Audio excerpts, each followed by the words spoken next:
Welcome to the Go Unpro podcast, a doctor's 52-week journey to an unprocessed life. Now, here is your host Dr. Brent W. Laartz, Associate Professor of Infectious Diseases and Internal Medicine, neuroscientist, and best-selling author. All right, everyone, welcome to week 12 of a doctor's 52-week journey to an unprocessed life. This week is proof of life in getting in the way of plans. However, with all obstacles and setbacks, there are a few little victories in those times. Let's say your little successes, okay? The little thing getting in the way of my life this week is an illness. I have the closing of a house and moving, all of these things. And the illness really kicked my butt. I'll tell you, I was out for a couple of days. And during those times, what do you need? You need some comfort food. And is there any truth to is it starve a cold, feed the flu, starve the cold, starve the flu, feed the cold? Who knows which it is? But sometimes you just feel like you either need to not eat and you need to settle rest things, or you need to have some comfort food, perhaps some candy or something else that makes you feel better during those times. And I'll tell you, I really needed some of that and really had a 2 day setback. Okay. So I think at one point we talked about that you don't want to string 2 bad days in a row or get off the horse for too long. You got to get back up on that horse immediately when you've sensed everything. And I'll tell you, I've really done that pretty well and had the little successes that I had. Getting out for a walk when I was in bed all day for 2 days on a weekend.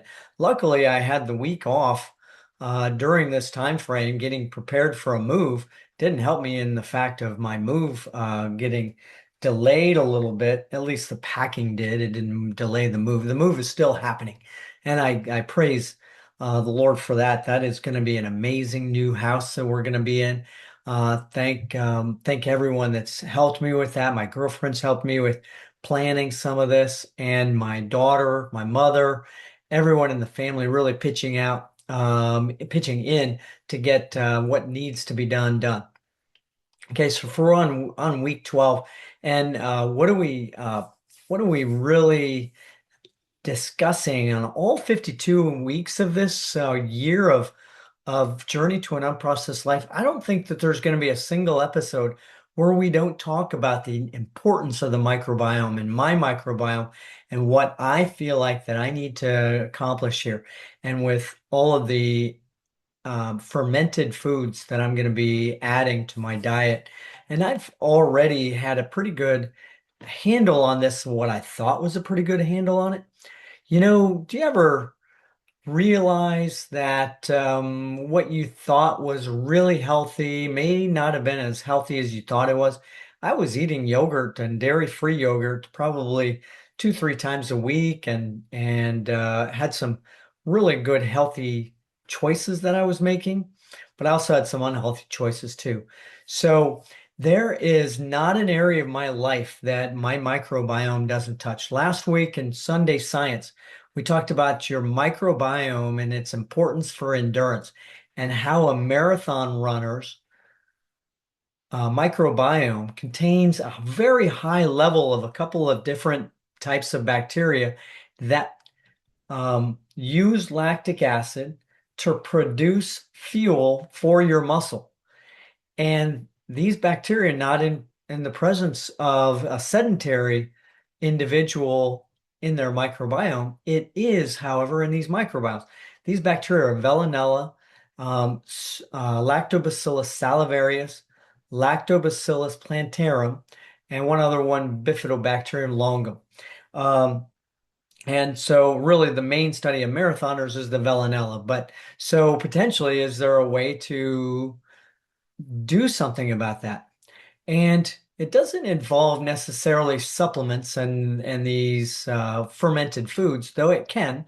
But you're not going to become a marathoner by adding these bacteria into your intestines because they're not going to thrive there unless you are doing some of these exercise activities. And so this is where supplementing may be an added benefit, but you need to, and I need to, um, do that daily movement to grab a hold of those bacteria and influence the population that is in your intestines. So my microbiome affects my sex hormones, it affects my stress hormones, it affects my mood, motivation, feelings of satiety. Performance on everyday tasks can be affected. Your immune system, your weight.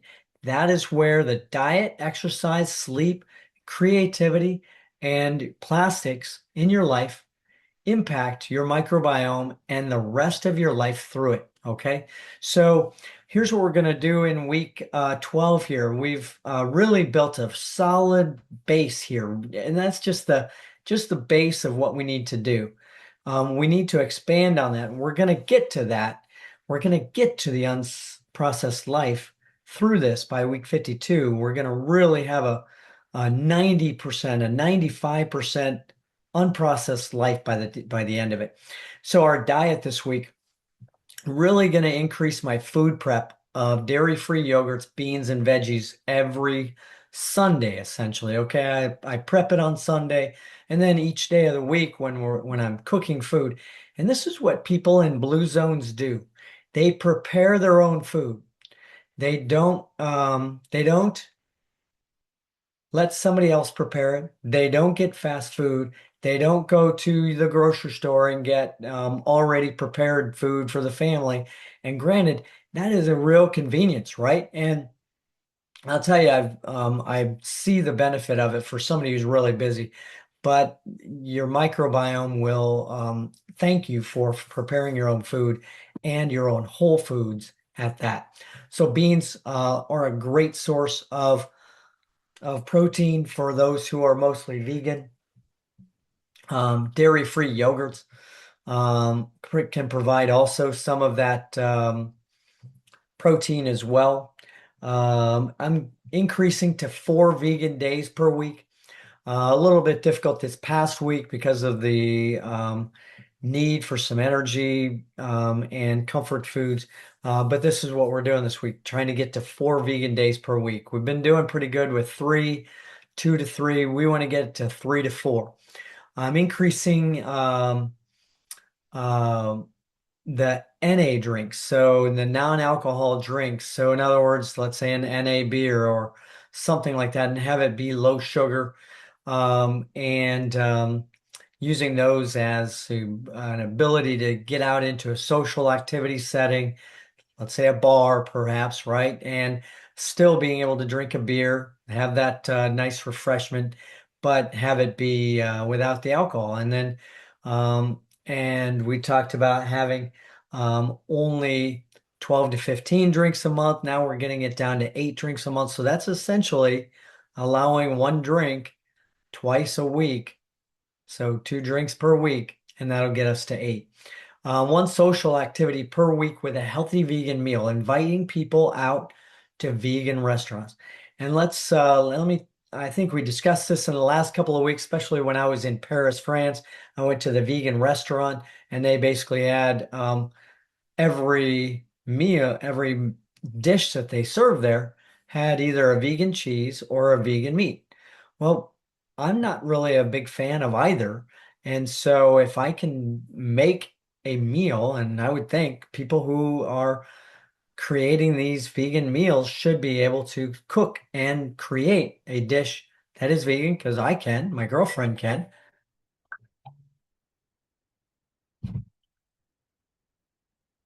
Telephone call there. Let's set that up. Mute. Got to do that. All right. So again, little things getting in the way of life, right? So this is where we're at, right? Okay. So movement, the importance of court activities. This weekend after I move, I'm going to be getting together a couple of people for tennis. Those court activities really are associated with improvement in balance. Okay. So 7 or 8 activities, combination of cardiovascular and resistance. So now, even though there might be one day a week off, you have that rest day, but we want 7 to 8 activities. That means on at least 1 or 2 days out of the week, there's going to be 2 activities per week of cardiovascular and resistance training. one class per week. This is the social part. I'm not a big fan of let's say the Pilates or the other types of yoga, etc. But it is something that I need, so I'm going to do it. My girlfriend signed us up, and I did my first class last week. Amazing. It was tough, I'll tell you. I'm used to doing it by myself, and maybe I don't push myself hard enough in that times. But exercising in the mornings mainly, I want to try to do that, especially on my week off. It's more difficult when I am working because I need to get that exercise in afternoon because once I wake up in the morning, I am a go. I need to get to my patients and I need to get there and see them. So it makes it a little bit difficult for me to do that, but that might help with my sleep issues. All right, so sleep. What are we gonna do? I'll tell you, I am biting at the bit. I love it. I love it. I love it. The fact that I will have this new house. You know why? Because my present condo has a street light shining right in the window. I have these wooden blinds that are slatted that really do a great job of decreasing the light. But I'll tell you, you wake up in the middle of the night and you can see clearly throughout the whole room because it is not dark in there. And I can't wait to have a pitch black, dark room. There is a double glass door and windows right beside it, big window that's going to open outside. I haven't seen it at night because, what do you, when you walk into your house and you do the walkthroughs and everything and you check it out, they don't let you sleep overnight like they do, let you test drive a car, right? So, can't wait to see whether or not that is the case. Regardless, blackout curtains are going in that room regardless what's happening. Even if it looks like it is the absolutely most pristine black room, blacked out room, even with the windows open, we are getting blackout curtains for sure, and automatic ones that can close.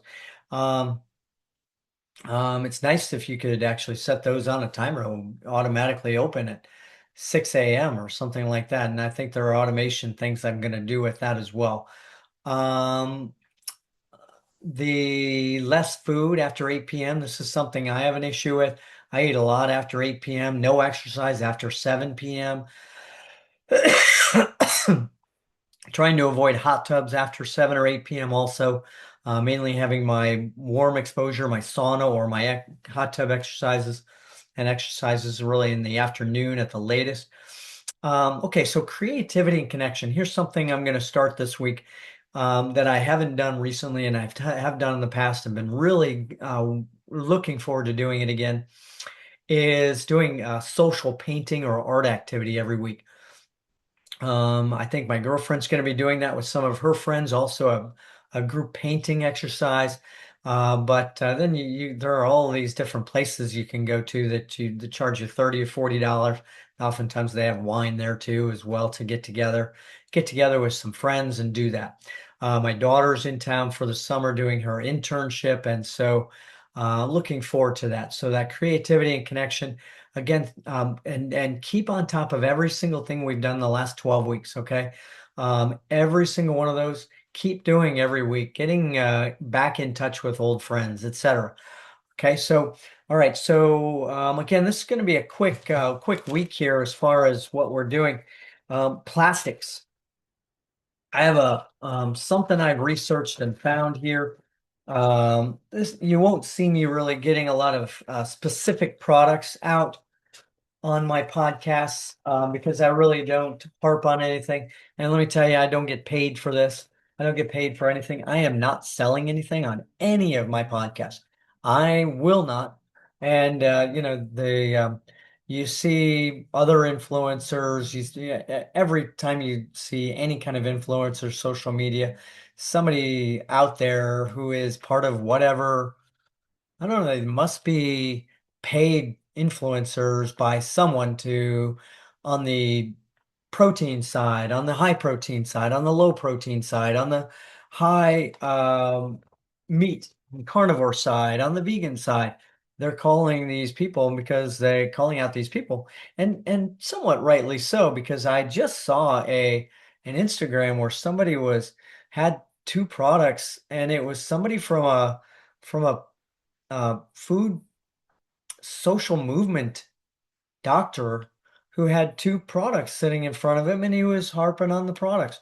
And it was an ad, because it was clearly an ad, because it was not only his, it was two social media, Instagram, let's say, Instagram handles, and one of them was the actual name of the product. So you don't really ever get a combined, collaboration unless it's paid, right? So I'm not interested in getting paid on collaboration. So this may look like I'm bringing out a newspaper here, but I'm actually not.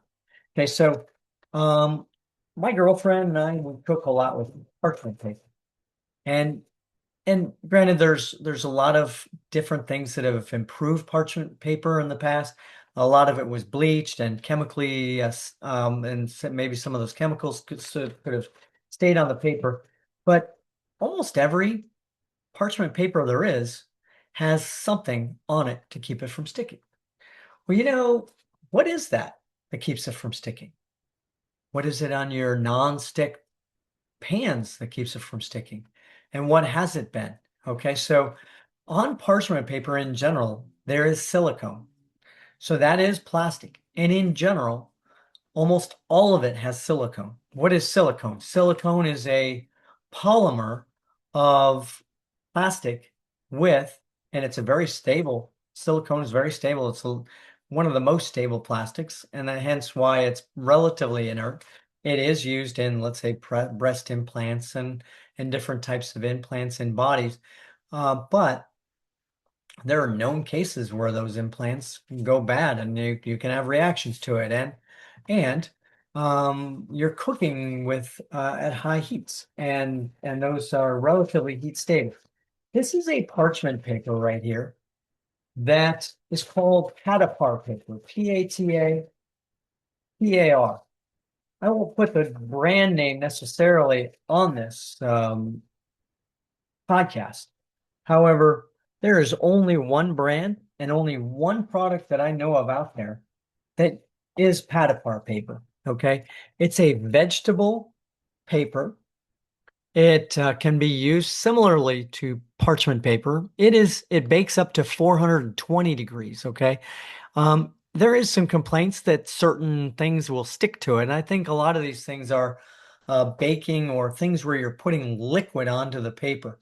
You're supposed to wet the paper, and then you're supposed to have, when you cook on it, you're supposed to have the heat already turned up to that level. You wet the paper, put it on the pan, let's say, and I do not use nonstick pans. I use all stainless steel pans. Um, that stainless steel, if you feel like what you're doing, let's say a cookie or something sticks too much to it, or some kind of um, cake or something like that sticks too much to it, then go straight to the stainless steel and avoid that cooking on the parchment paper. I'm gonna try this out quite a bit here. We'll see how it works. I would rather be getting rid of most parchment paper if I can. If I have to use some, we'll let you know how it goes here. Okay, so let's go over here um, our so far what we've done. Again, every week this year, we're gonna at the end tell you what we've done. Okay, so um, it's amazing this outline of what I'm doing and how it has evolved from week one. Week one was the most simple week. All we did was we started serving berries every day. And then we started to get out there a couple of days a week, 3 days a week with cardio, 3 days a week with resistance training. Started an accountability app, and I think that is key to my ability to find my way into this. And we talked about the importance of sleep and circadian rhythms, getting bright morning light in the morning. Even if I don't get out and do a walk or exercise in the car, I am not wearing sunglasses, okay? Getting that sunlight. And getting out, let's say I get to work at the hospital at 7 a.m. and the sun's just coming up.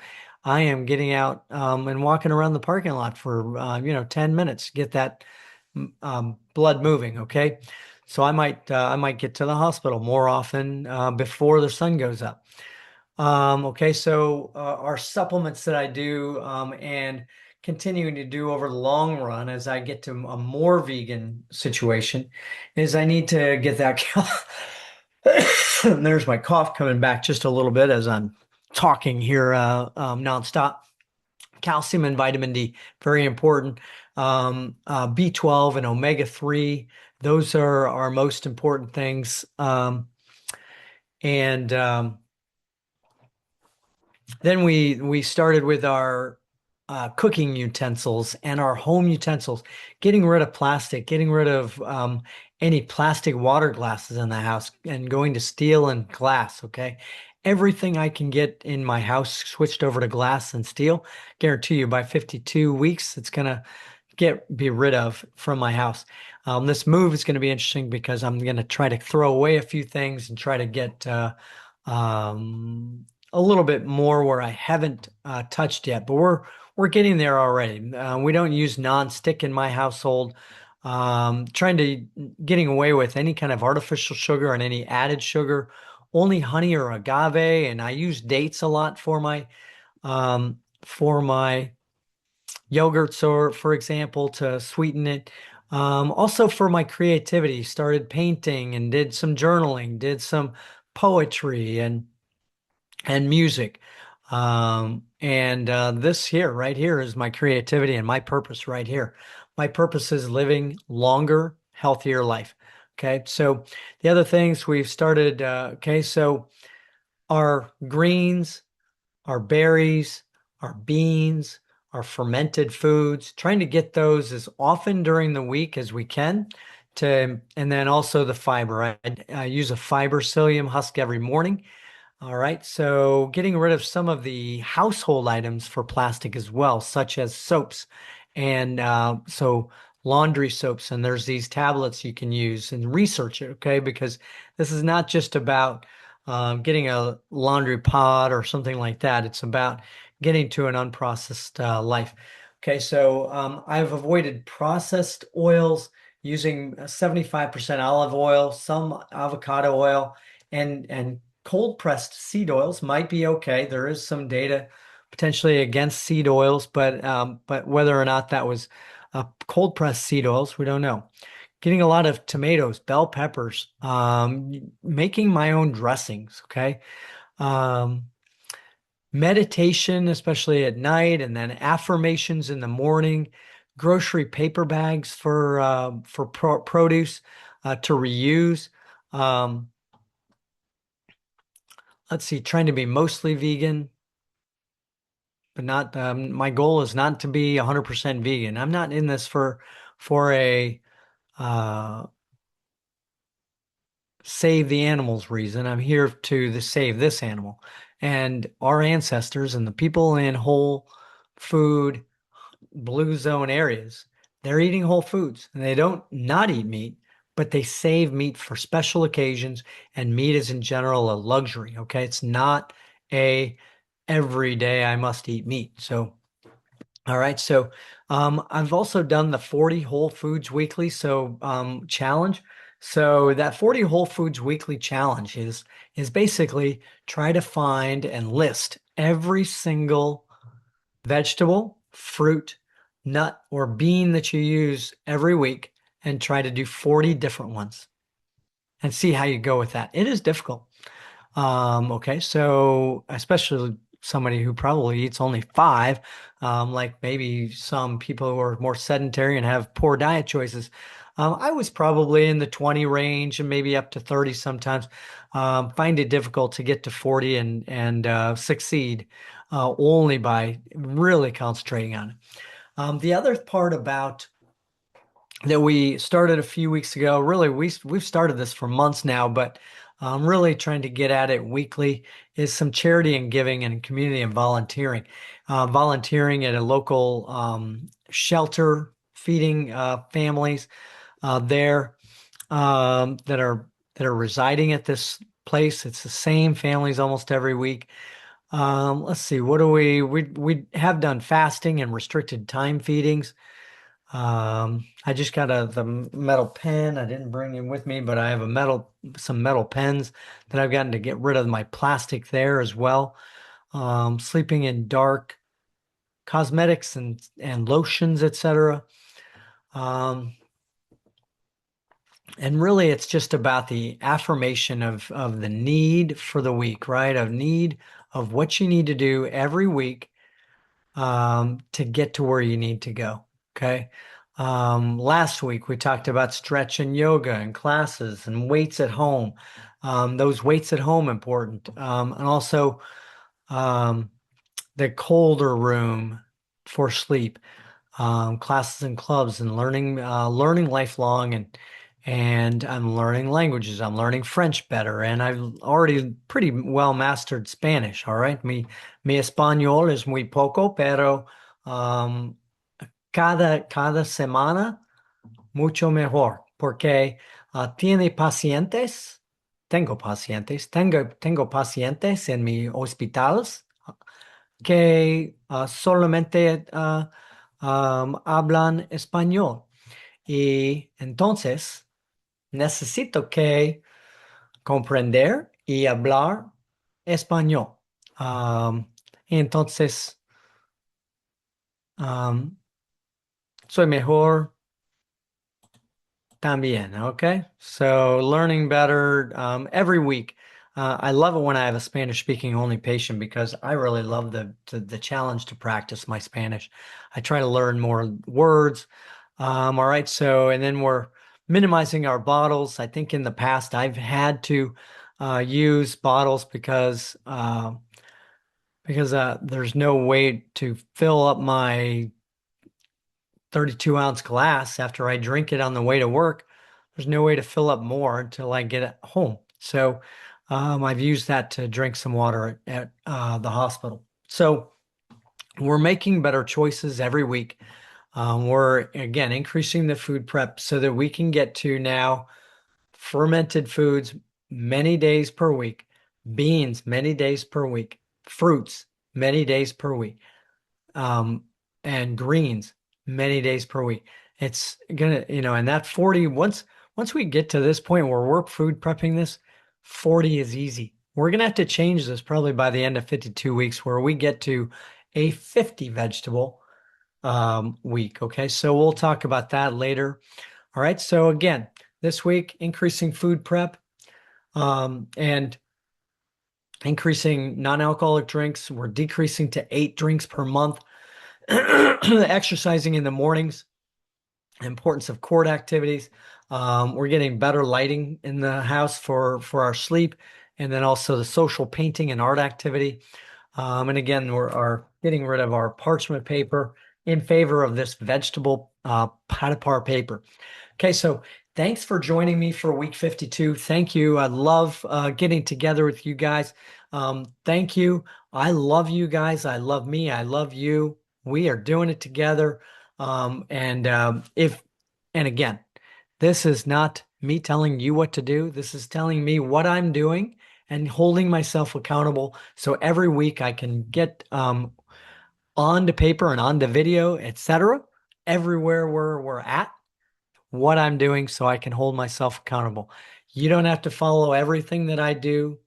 Do your own research. Do whatever you want to do. Do what you feel like you learn about the microbiome and movement, diet, sleep, creativity, and connection.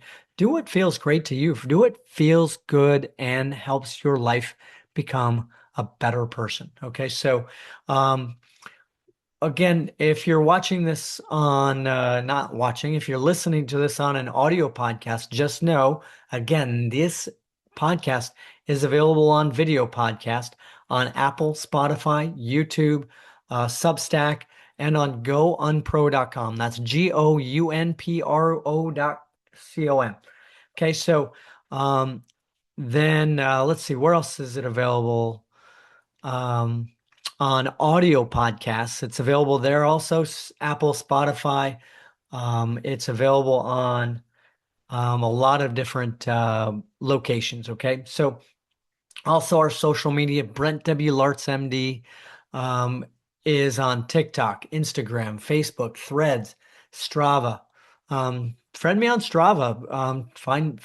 Check me out. Okay. So, we can get our running on together. Okay. So, again, Substack, you can subscribe to my Substack, but also in addition to that, let me tell you I have lectures available, and these are not necessarily related to your health. These are more infectious disease lectures and infection prevention lectures for hospitals and healthcare teams. But those are available on Substack and on YouTube, and on my publisher website called caribeid.com. And I'm going to be recording another lecture here and actually giving that same lecture tomorrow to some residents. So again, we'll have some further announcements of that later as we get even more of those available online. So thank you very much for attending. Again, join us wherever you want to find our podcast. Thank you very much. Have a good night.